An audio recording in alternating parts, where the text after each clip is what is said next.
Hello, welcome to another video by Help You Excel. Today I'm going to be discussing named ranges and the offset formula.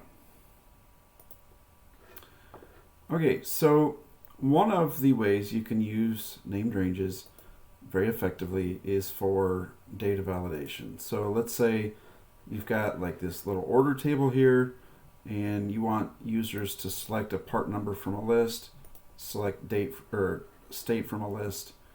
Common way to make that happen is with data validation. So to do that, you go here, data validation, tell it you want it to come from a list, and you can go over here and you can say, these are my part numbers. Okay, now there's my validation. I can do the same thing with state.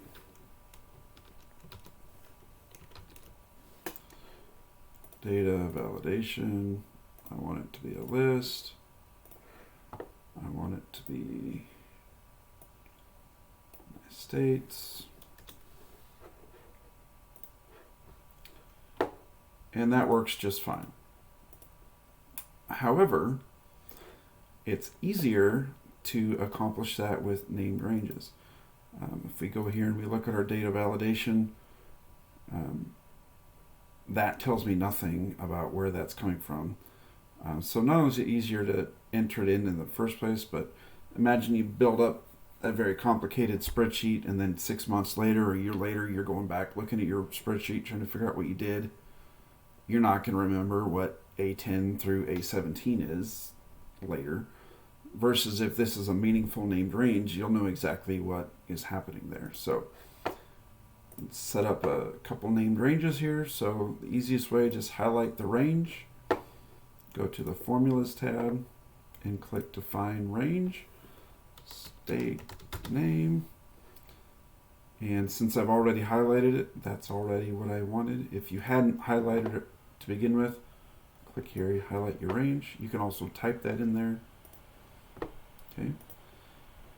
Now to make sure you got it right, you can hit F5 on your keyboard, type state name, and it will jump you. It'll show you, okay, we got it right. So now if I go in here, I can update my validation. It's going to yell at me because some of this has validation, some of it doesn't. That's fine. Okay, and now instead of that reference, I can type in the named range, and now it's going to work exactly the same. But again, 6 months from now, a year from now, you go in here and you look at this. Oh, okay, well that makes sense. It's coming from state name. And then you can also hit F5. You can just type in state name, and it'll jump you right there. In fact, if you look, your named ranges here are already there. You can just click it, and it'll jump you right there, and you can see exactly what that range is. Okay. Doing it for validation, I mean, it's helpful, but it's not the biggest reason to do it. Let's do another example here. Let's just copy down, paste special, do validation.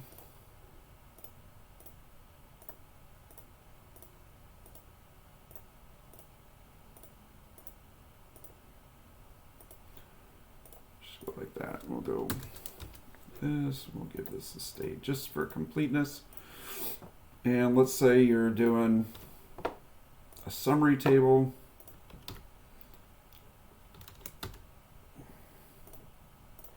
And you want to do equals sum if. And you got to go over here to your data table and you say here, and then you go A3, which A3 might not be right. So, whoops, well, let's see, is A3, no, it's not A, yep, it is A3, okay, great. Now you gotta go back here to your, I want the quantity. Oh, I screwed up. Let's try again.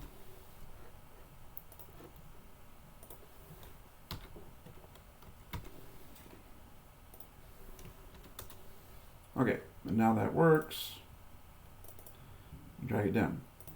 Now, again, that clicking back and forth is a hassle. And again, 6 months from now, you're not going to remember data table column B. What's data table column B? You got to go look at. Okay, that's this. And then what's data column E, or data table column E? You got to go back in here. Versus if these are named ranges, it makes that a whole lot easier. So let's just do one for those two ranges that we're using in our SUMIF. I would do one for each of these columns, but for now, let's just do order part number.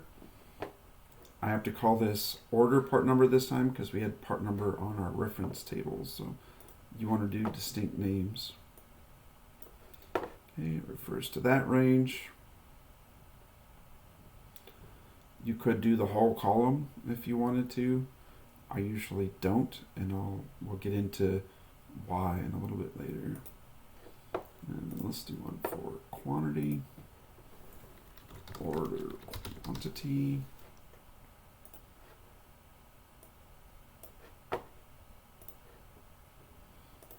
Okay, let's make sure both those work. Order part number, boom. F5, order quantity, perfect. Okay, so now when I need to type my SUMIF, order part number, comma A3, comma order quantity. I've got IntelliSense that helps me type the formula. No flipping back and forth between tabs, clicking and highlighting ranges.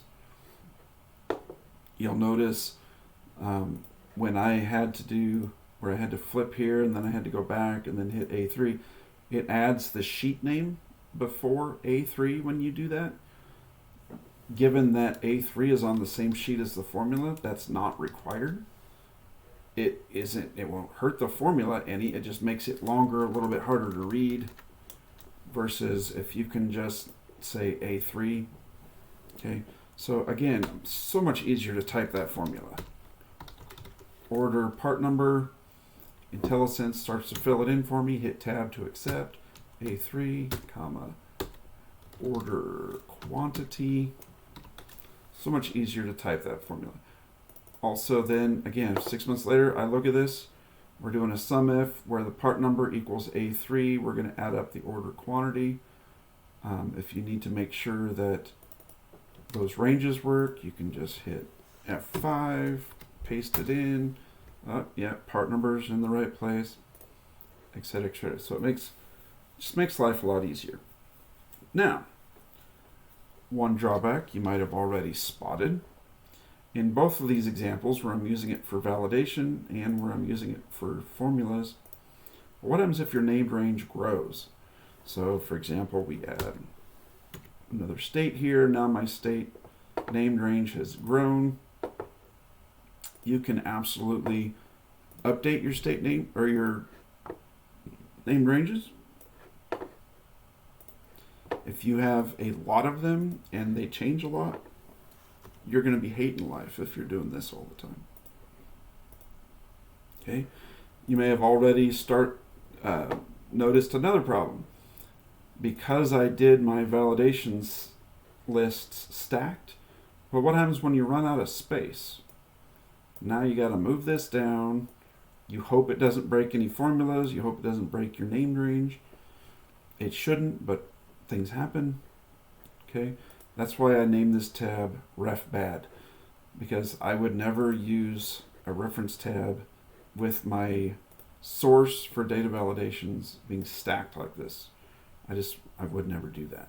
Okay, just for myself, my naming convention, whatever worksheet I'm using to feed data validation, I just call that worksheet ref. That's my reference table. Okay, and then I do a separate column for each one. So if I had validation for 30 things, then this would keep going on to the right here, 30 columns wide. In a previous video, I said fewer columns is better and more rows. This is an exception to that rule. Every rule has an exception, and this is an exception to that rule. One reason, like we already said, that way when the list grows, you're never going to run out of space. You don't have to worry about it. But there's another reason, is because there's something called dynamic named ranges, where your named range can automatically grow and shrink with your list. Okay, I'm going to show you that next. And that works best if each list is in its own column. Okay, so in order to understand a dynamic named range, you need to understand the offset formula. So I've set up a little tab here where we can explore how the offset formula works. What it does is it returns a range based on 5 criteria. So my 5 criteria is the reference, and I think of that as your starting point. So for this, we're going to start at A1. Rows is saying how many rows down from A1 do you want to go? In this example, let's go down 2. How many columns over do you want to go? Let's go over 4 columns. Let's make the height. So how many cells high do you want your range to be? How many cells wide do you want your range to be? I'm just going to do 1. So what this is saying, start in cell A1. From A1, go down 2 rows. So 1, 2. And then go over 4 columns. 1, 2, 3, 4. So it should return the number 42. There you go. Okay, now you might be thinking, well, that's silly. Why don't you just, what was it, this one? Why don't you just do that? Yes, obviously I can do that. But then I can't programmatically change what that's referring to. It's going to be just statically referring to E2. What you can do with offset is just like any other formula, you don't have to hard code in the number of rows down, the number of rows over, the height, and the width.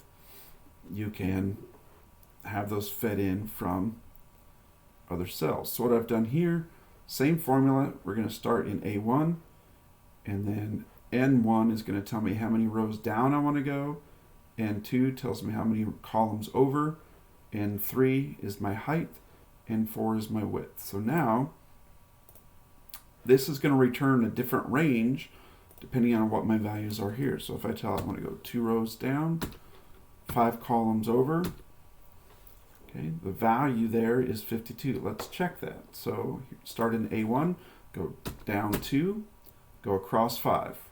2, 3, 4, 5. Sure enough, 52. And I haven't tested this, but I think you can use this in your F5. Here, let me watch. F5, type that in. Yep, I thought so. So you can confirm what it's doing by hitting F5 and just pasting that in. Now let's change the height. So now we want to do 4 high. You'll notice down here, it shows you the 4, and then what I've done here is I've done a sum. It's the exact same offset formula, so it's going to add up these values here. And you can see 214. Okay, let's go ahead and let's go F5 again, type in or paste in our offset, and it's going to highlight for you what this is returning. So this formula is returning this range. Okay, it's displaying it here, adding it up here. Now what if I tell it 5 wide? Okay, now if we go to F5, it's returning this range. Okay, you can see 1470 lines up. I can say 0 down, F5. So what this is doing now is it's going down 0, over 0, so we're staying on A1, but our height is 4, so it's going to be A1 through, and then over 5. 1, 2, 3, 4, 5. So A1 through F4 should be the result. Oh, E4. Sorry. Okay. So you can use the offset function. The offset function is always going to return a range based on your parameters. So 3 down, 0 over, and let's just do 1 tall, 1 wide. So starting in A1, We're going down 1, 2, 3, going over 0, height 1, width 1. The value in that cell is 3. We can test it. Sure enough. Okay.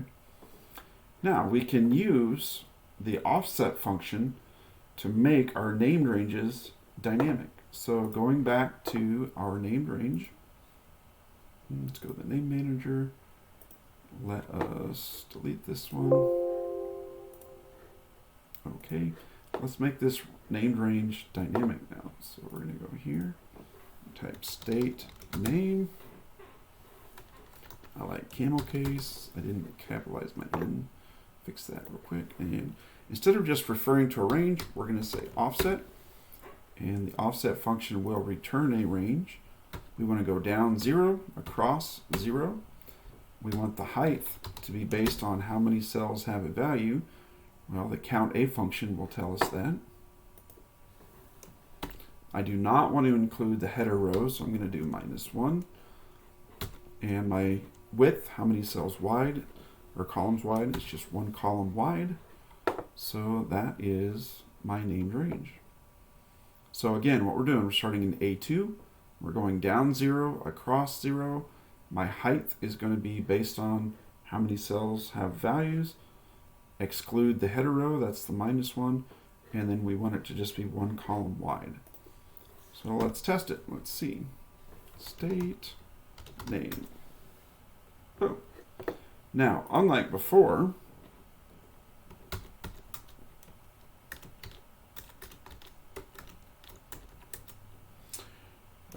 Florida, CA, Washington. Now if we go state name again, that range has now grown based on what I've entered in, and it will also shrink. Okay, so now if we go back to our data table, let's just go down a few rows, data, validation, yes. Okay, it's still referring to the same name range. So now this validation list will grow and shrink based on how many rows we have in here. So if I go back over here, California and Florida are automatically added to that list. Okay, so that's one way that you can use a dynamic named range. You can also use dynamic ranges to grow height and the width. Let me show you an example of that.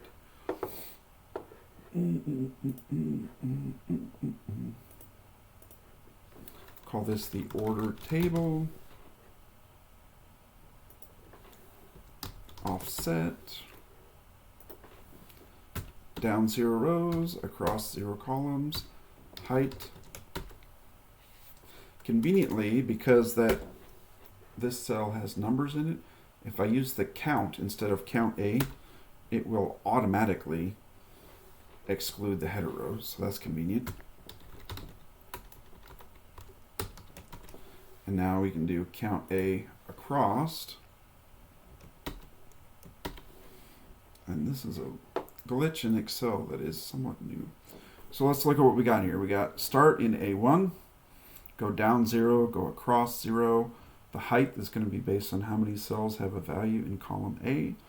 The width will be based on how many columns across have a value in row 1. Let's take that out of there. That's going to mess it up. Click OK. And now if we F5, go order table. Whoops. I do need count A instead of count. Name manager. I goofed. Edit. Oops, what's going on here? Oh, this one. Edit. So I just need to change this to count A. I forgot. That's why you test them before you use them in a formula. Order table. Boom. Okay. Now that named range is going to grow both directions. If you add in another column, like tax rate or whatever, order table now also includes the new column. If a column goes away, it'll automatically shrink. So it will only include the data that you need. Okay. Now, let me show you. Let's go like this. An example of where this can be very, very helpful. Equals dsum. Okay, my database is order table. I want to sum the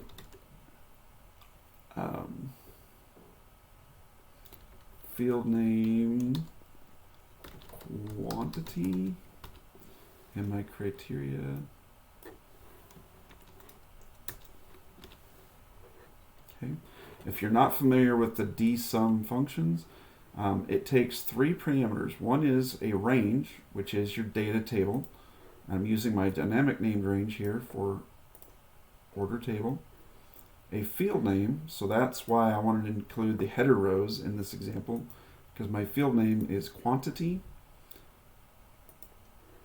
And then this is my criteria. This is where it gets fun. Part number equals widget 7. So in field name part number, show me widget 7. Now, if I want to change this, data, I'm not sure why my validation went away. That's not what I want. Where'd you go? Data validation, list, equals part number. Maybe it was part name.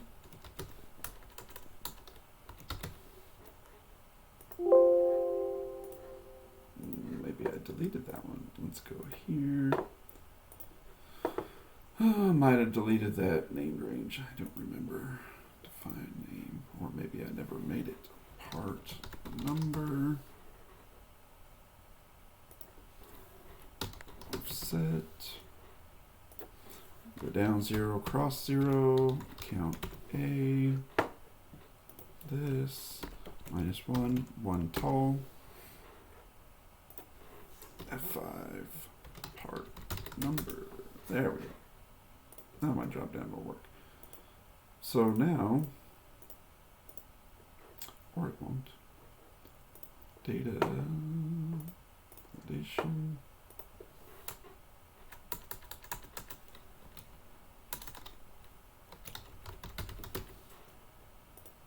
There we go. Aha. So now if I change this to widget 4, you'll see my dsum updates accordingly. Now, you may be thinking, what's the big deal? SUMIF will do the same thing. Yes, absolutely, SUMIF will do the same thing. But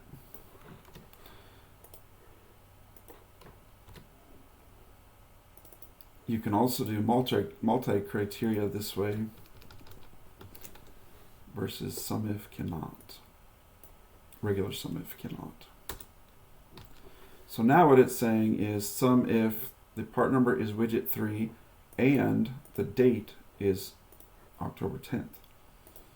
So if we look at widget 3, October 10th, 98, it's not very exciting because widget 3 is only on there once. Let's add widget 3 on another date. Say 1/1.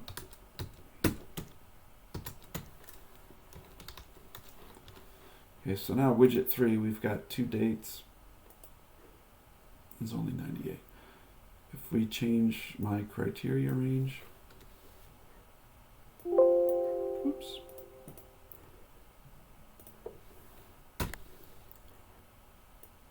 Back to just this, it's going to give me everything for widget 3 versus, okay. Now, in order for these database functions to work, the best way is a dynamic named range like this, or a static named range. If I remember correctly, you cannot use entire columns They may have changed this, but at one point, oh, you can. But still, you've got a lot more values that it has to go through versus a limited number of rows. Now, the other advantage to these database formulas is they are very, very, very fast. Especially if you have lots of rows, like if you have 1 million rows of data or 100,000 rows of data, you will see a significant performance difference between the database functions and a multi-criteria SUMIF. Also, they are, I think, a little bit easier to write because your criteria are just very plain. Part number, widget 3, date this, and of course these criteria can be the result of a different formula. Anyway, I'm getting in the weeds a little bit. But back to the point of this video. So named ranges make it much, much easier to write formulas, makes your formulas easier to read. If you do your references right for your data validation where there's nothing stacked, then you don't have to worry about running out of room. You can make these grow, shrink based on the number of rows that have a value. If you have any questions, you can always reach out to me at paul@helpuexcel.com, huxl.com, sorry, or visit me on my website, huxl.com. If you like this video, please make sure to give it a like. If you want to see more like this, please subscribe to my channel. Thank you.